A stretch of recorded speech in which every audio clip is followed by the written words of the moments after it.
बऱ्याच दिवसानंतर मस्त असं फ्रेश वातावरण होतं. मस्त पूजा करून घेतली. कामं सगळे आवरून झाल्यानंतर पीठ चाळून घेतलं. पीठ नंतर ना मला संध्याकाळी पालक पुऱ्या बनवायच्या होत्या, कारण 4 वाजता स्नॅक्ससाठी मला काहीतरी बनवायचं होतं.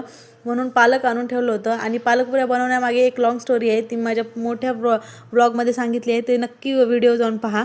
त्यानंतर ना हे अशा छान वॉल फ्रेम आल्या होत्या, त्या फ्रेमसुद्धा चिटकवून घेतल्या. आणि फायनल लुक असा होता. मस्त चहा घेतला गप्पा मारत मारत. आणि चहा पिल्यानंतरचा जो काही चहा घेतल्यानंतर जे काही फायनल लुक होता ना, ते तुम्ही पुढे पाहालच. म्हणजे अगस्त्य महाराज ना चहा पिणं झाल्यानंतर कप मी उचलून नेऊन ठेवेपर्यंतही त्याला पेशन्स नव्हते. आपापल्या प्लेटमध्ये कप घेतले आणि तो निघाला होता किचन वट्ट्यावरती ठेवायला. आणि ट्रायपॉडची तर हालत तुम्ही पाहूच शकता. तर हे मस्त असं, आणि त्याला इतकी सवय लागली नाही ना, काही झालं की तो किचन वट्ट्यावर नेऊन ठेवतो, जेवण झालं प्लेट नेऊन ठेवतो. एक सवय चांगलीच आहे आणि त्याने स्वतःहून लावून घेतलेली आहे. चला, मस्त असे कप ठेवत होता, मग त्याला थोडीशी म्हणून मी सुद्धा हेल्प केली. त्यानंतर ना फ्रेश होऊन मस्त आवरून बाहेर गेलो. बॉक्सिंगचं ते कॉम्पिटिशन होतं, ते पाहिलं. चला भेटूया पुढच्या व्लॉग.